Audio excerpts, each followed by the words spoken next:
Mario has been a gaming icon and an idol for decades, present in near endless titles, and will likely be until the end of time.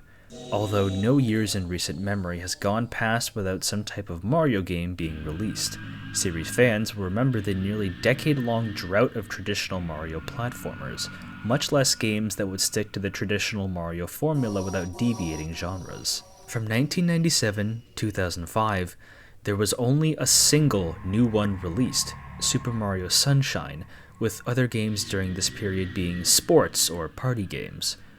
During the second part of this drought, the mysterious Super Mario 128 was the main focus of the fanbase, and gaming news sources at the time, like Electronic Gaming Monthly or various forums at the time.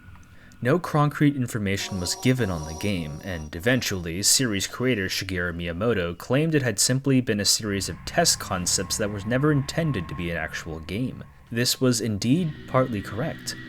When the rise of video and content creation rose on YouTube and other platforms, the build that many Mario fans would come to be familiar with would be a tech demo at Space World 2000, an event much like E3. Other than that, only rumors fueled the mythos behind the game. The mystery faded from memory as the Mario drought finally ended, and most people forgot about the game that had once been the center of every Mario fan's imagination, with the console wars getting more competitive at the time with the rise of the Xbox and the PlayStation. Miyamoto himself claimed in an interview when asked about Super Mario 128 that, "You've likely already played it," referring to the fact the tech demo at Space World served as the foundation for several Nintendo games such as Mario Galaxy and Twilight Princess. The Mario drought in turn corresponded with a negative era for Nintendo in terms of console sales as well as popularity, especially towards their IPs, which were being beaten out by rival IPs such as Sonic the Hedgehog and Crash Bandicoot, for example. The Nintendo 64 and GameCube did not have the financial success of the earlier Nintendo Entertainment System and Super Nintendo, and by comparison, performed poorly in comparison to rival consoles. For a company that took pride in game development that solely relied on video games to make money, this was quite depressing for the higher-ranking employees, who were attached to the company and felt that success or failures reflected on them personally, especially towards those who grew attached to some of these projects. Nintendo started working on a sequel to the 1996 Super Mario 64 for the Nintendo 64 disk drive shortly after the game was released, but during the late 90s, it became clear they were not winning the console war and the Nintendo 64 disk drive was a failure in the West, with it only barely being a success in Japan.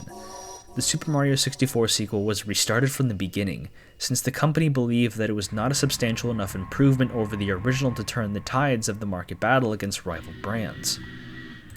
Seeing the generally more gritty, grainy, realistic, and violent games on Sony's PlayStation, the market leaders of Nintendo considered making a Mario game, as well as for many other IPs that were closer in tone to what the public seemed to want. There was quite a bit of internal conflict over how far to go with the new direction, and the new Mario was clearly not going to be ready until Nintendo's next console, the GameCube. The tone for darker games could be seen with the release of several dark Nintendo games at the time, such as Majora's Mask, Twilight Princess, Luigi's Mansion, Paper Mario: The Thousand Year Door, and Star Fox Assault, all of which were praised for not only being games of high quality, but changing the status quo of the franchises associated with them, due to the more diverse means of either gameplay or storytelling. This trend would carry on even after the console wars died down, with Nintendo experimenting with dark subject matter in video games.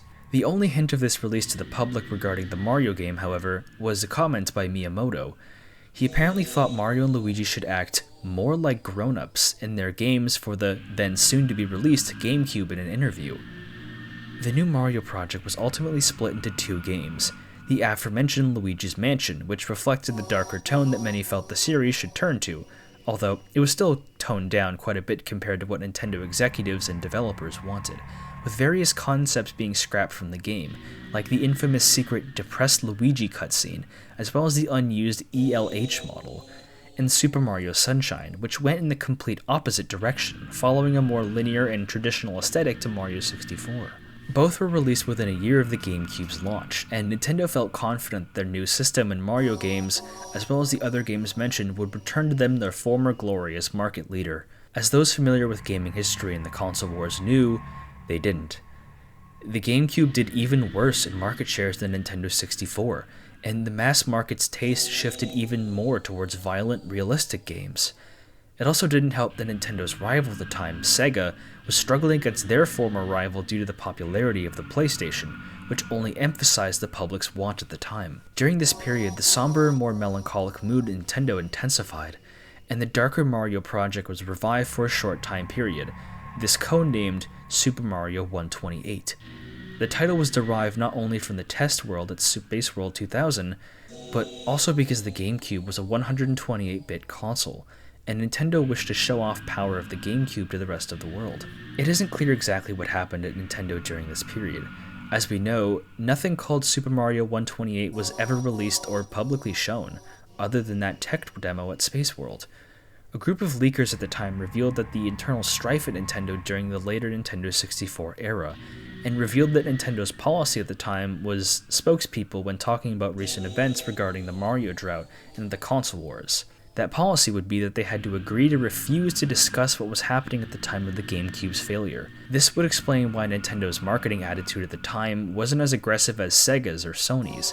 One of the leakers in question leaked a prototype of Super Mario 128 online that can be played on the Wii Homebrew channel to various online file sharing forums and ROM sites at the time, as it ran at Super Mario Sunshine's engine. The reaction Nintendo displayed at the time was, without a doubt, the biggest display of the protective nature of their IPs. Links to either the whole game, the ROM, the assets, or even some of the sites that had the source code and game leaked to it were struck down, or forced to close down, under the threat of getting a DMCA takedown by Nintendo. It was almost as if the project had never existed. Even after the incident, Nintendo, more specifically Nintendo of Japan and America, took a staunch and harsh approach to copyright to make sure another leak like this would never happen again, as in 1999, a similar leak to Mario 64's beta assets as well as the mass leaking of Nintendo's other file was made and dubbed the Omen Archives. At the time, I was an avid member of various online forums and communities such as Something Awful forums as well as 4chan, and at the time, moderators of those sites, more specifically their gaming boards, had cracked down on leaks in general by either banning those associated with leaks or purging and clearing any chat sections that so mentioned leaks. Even in most minor of ways, to avoid being struck down, as Nintendo's legal actions at the time had set a precedent. However, during this time, I was able to get my hands on a link and personally archive it to a Mediafire page that I had uploaded to my account years ago.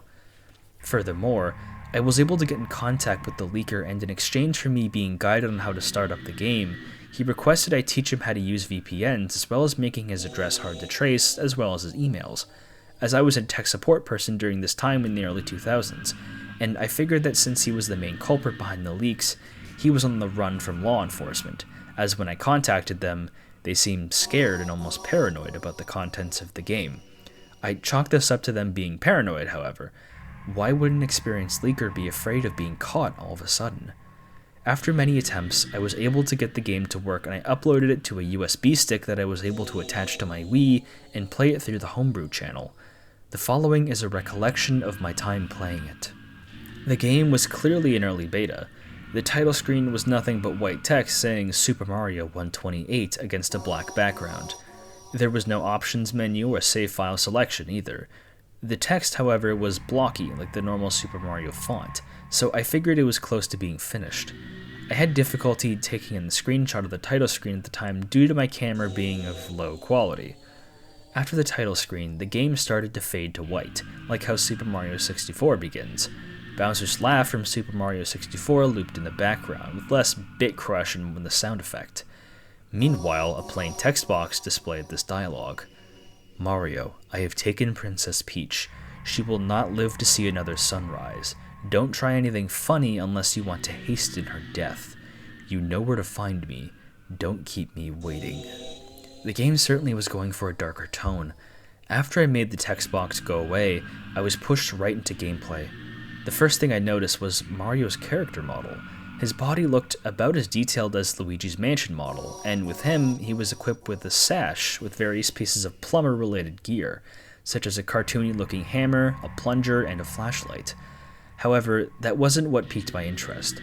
Mario's head appeared to be ripped straight from one of the N64-era Mario Party games, which made the model look unfinished and somewhat uncanny. The setting was a sky level. The skybox resembled the skybox from Bomb Battlefield. However, it looked stretched and slightly pixelated due to the size of the level and the quality of the image in general. There were some simple wooden platforms floating in the air. The rest of the area was just several clouds scrolling in the background to make the skybox pop out more. They were quite graphically impressive, more realistic than the usual cartoony puffs in Mario games. There was no music or full voice samples from Mario, but there were sound effects, grunts, when he jumped. The jumping was more restrictive than in other Mario games. He didn't jump as high in the air as he normally did, and you had very little control over his movements in the air. The movement types of jumps like the triple jump, which were in every 3D Mario game, weren't present, perhaps to suit a more realistic tone. I played through the monotonous level. There was nothing especially notable about the gameplay. Enemies didn't seem to have been added yet, which made things significantly easier. I just jumped from platform to platform. It wasn't very challenging. Well, until what happened next. As I continued, I noticed that graphics gradually changing. The sky became more and more obscure until it was entirely composed of clouds, and the background gradually turned to a dark gray. After this, it started to rain. I had almost fallen off the small wooden platforms a few times, but was able to reach the end of the level where I had reached a small platform with a toad on it. The toad looked like Luigi's Mansion model. However, it had a depressed expression on its face. When I landed on his platform, dialogue appeared. "You're old news, Mario. You're not special anymore. You couldn't even stop Bowser from kidnapping the princess. You've already failed to save your brother. What makes you think you can convince us to save our leader? We'd be better off without you. Just give Bowser what he wants and he'll leave us alone." This made me feel quite uncomfortable, but confused. What happened to Luigi? What did Mario do to make the kingdom turn on him? I didn't have much time to ponder this, as after the text box went away, I no longer had control of Mario. He just stood there for a second, then turned around and walked off the platform. His body seemed to go limp as he fell. Whilst falling, the visible sound of wind could be heard with Mario's hat flopping on his head but not falling off. There was a seemingly panicked expression on Mario's face, with his mustache even drooping down a little, and his eyes squinting a little before something visible below him. Eventually, it was revealed that there was a realistic, modern city under the sky world. The buildings looked neglected, with splotches of dark gray on the ivory and light gray colored concrete buildings. But there were people on the street. Mario hit the ground with a semi-realistic sounding thud, but he didn't explode or show any visible wounds. He just lay there with no gore in sight. The impact caused a large dent in the ground with cracks surrounding the hole. The people in the city were walking by, ignoring his presence. The people resembled PS1-styled human models, with the female models slightly resembling Peach's model from Mario 64. However, their faces were blank, as if they hadn't been fully modded yet. This went on for a few minutes. Eventually, people stopped appearing and the sky began to darken and warp into the skybox for Big Boo's haunt. The screen faded to white as if it was a transition and then faded back. Mario got up. I was back in control, but he couldn't jump at all and walked with a limp and a reduced walking speed.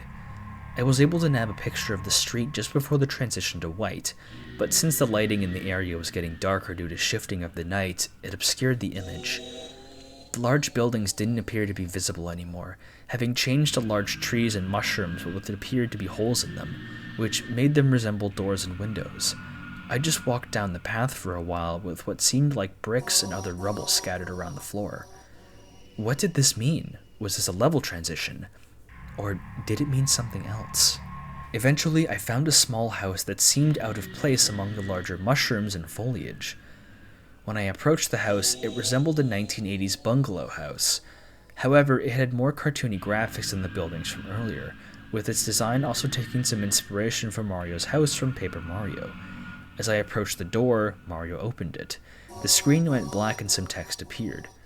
House of Torn Memories. This seemed to be the level title. It had only 1 star available, which was seemingly in stark contrast from the first 10 minutes of gameplay, which didn't have an objective other than platforming and exploring. When I pressed a button to choose a star, the screen faded back to Mario. He was inside of the house from before. Everything seemed bigger than it should have. Not enormous, but scaled as if Mario was a very small child or a nimble and short adult. The house was well decorated and filled with normal objects. However, they were covered in dust and had signs of neglect. There were no people on the ground floor, just things like broken lamps, windows, and other day-to-day objects. I found a door that opened to a set of stairs going down, leading to a basement. In the basement, I found a dilapidated couch and a broken patch of planks in the floor. However, what really caught my attention was on the couch. It was Luigi? Confused yet slightly comforted, as I had finally found another NPC to at least make the game feel a little less lonely. Well, it felt like that until I heard what he had to say. "You let Bowser do this to me, Mario. Every day of my life is misery because of you leaving me at his mercy. The only time in my life where I finally escape your shadow is when I'm in pain. I hate you. Just give Bowser what he wants and spare the princess what happened to me. You'll at least be able to do some good to make up for what happened." I was starting to get really disturbed by now. How had a Mario game containing this been programmed to this extent?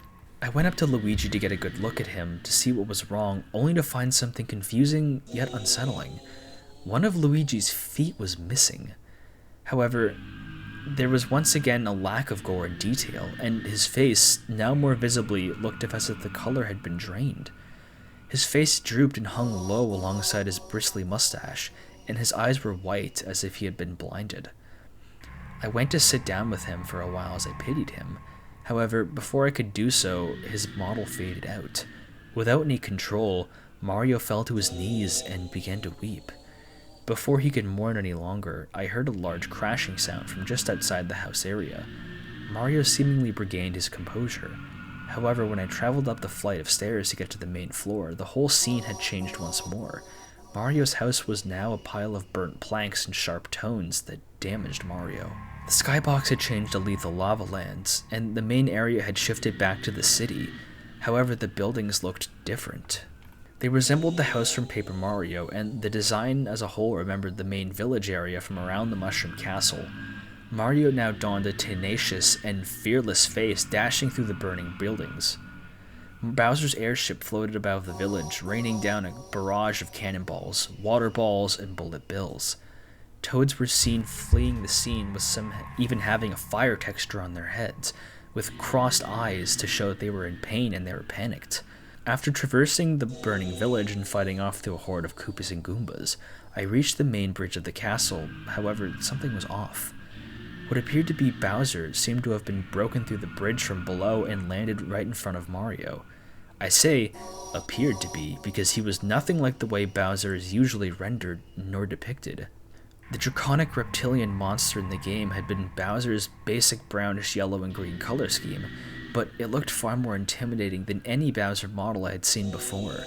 His arms and legs were far longer and bulkier in relation to his body, and ended in razor-sharp claws.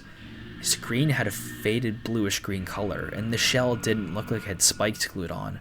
They were more jagged and organic-looking with a rusted metal texture. The face had small but intense pure black dilated eyes, and a mouthful of jagged yellow teeth that took up far more space than they should have.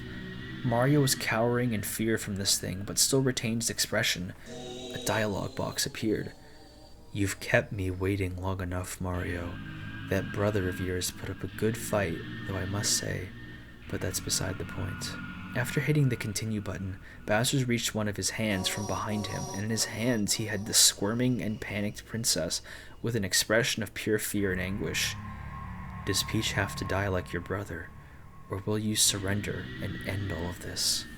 I still didn't have control. Mario just stood there, shivering for several seconds before nodding his head. The Koopa began to grin sinisterly and released Peach from his grasp. Bowser, without warning, then impaled Mario on his claws.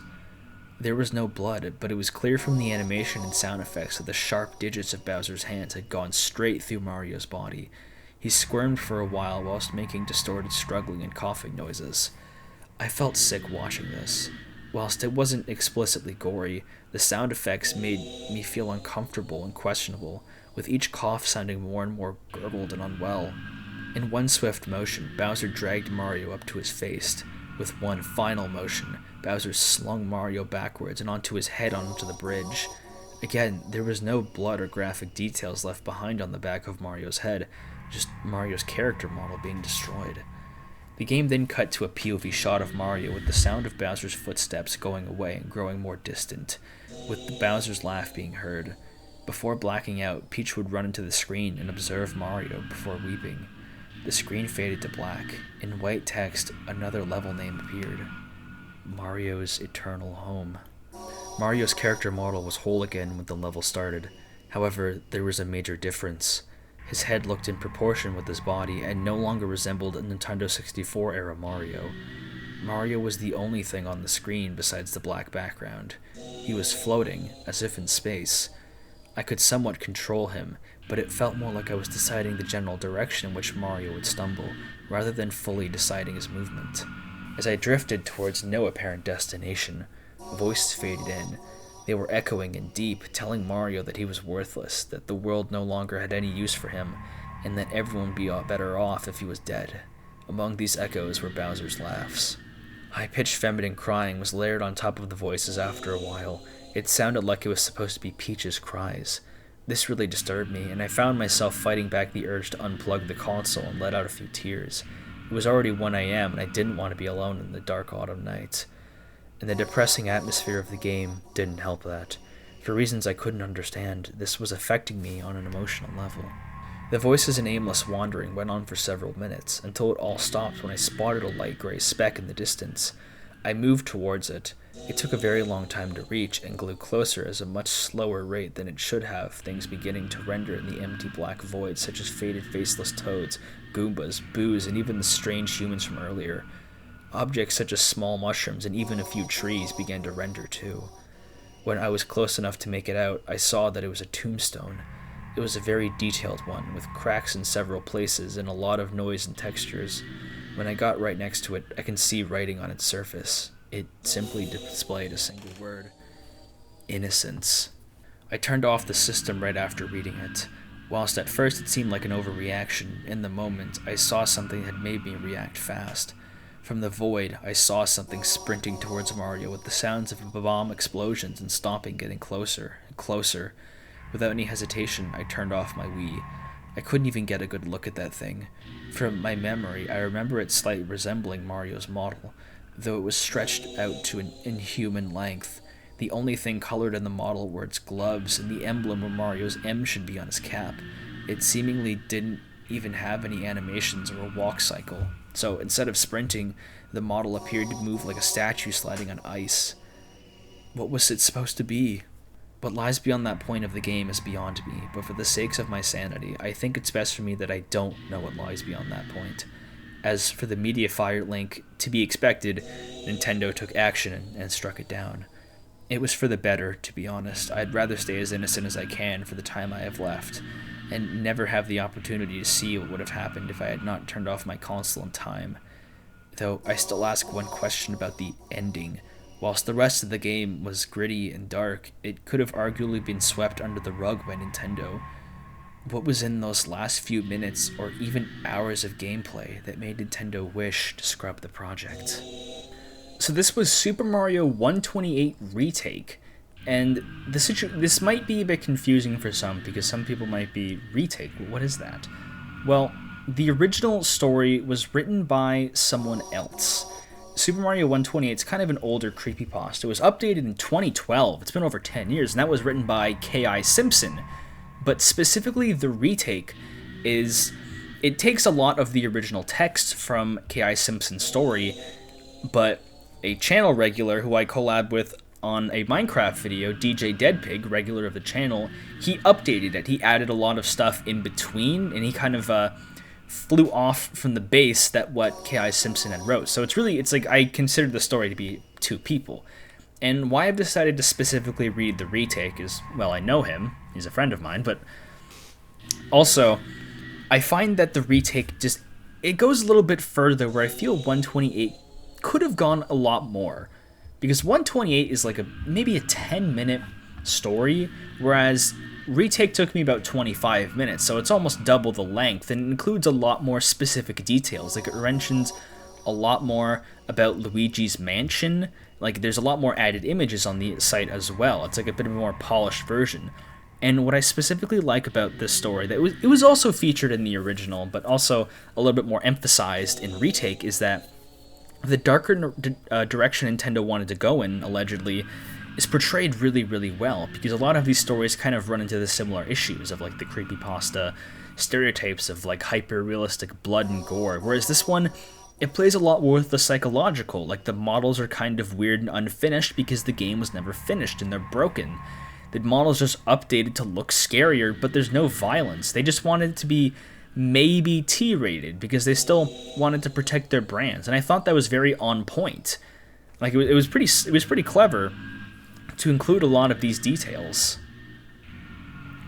Like, notice the difference between how characters like Luigi is included. That is entirely exclusive to the Retake version, of how he's not, like, gored up, but he's got weird blank eyes, he's missing a foot, then he kind of just disappears as a ghost. That's not absurdly out of place than what happened at Majora's Mask, which was included at Nintendo's weird kind of darker direction tenure they had in the 2000s, and I guess 1999 with Majora's Mask.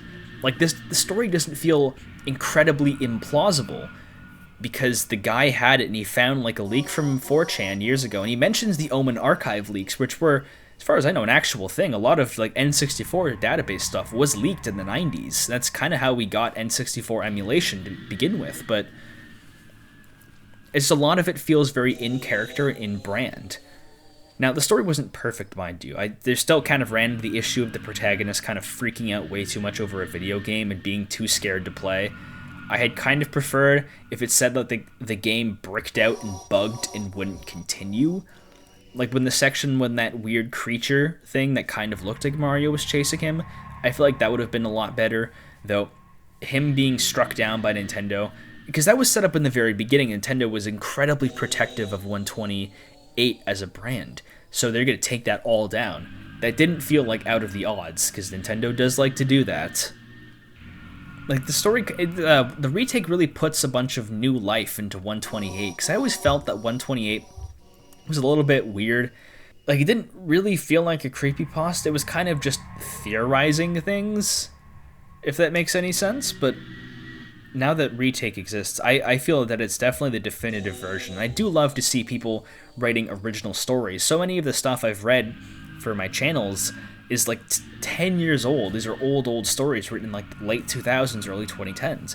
But this was written this month, April of 2024, because it's an update of an older story. And I feel that new creepypastas, I need to read a lot more of them, because it's kind of a lost art that people don't really want to write them. They've moved on to other things, and I want to preserve. I just want to preserve that. Also, I forgot, the guy who made Mario 128, the original, also wrote Dead Bart, which is really funny. But I want to know what you guys and gals think. What did you think about the original Super Mario 128? What did you think about the details of the Retake? I want to know if you liked the details of Retake, if you didn't like them. Let me know in the comments section below. And I am out.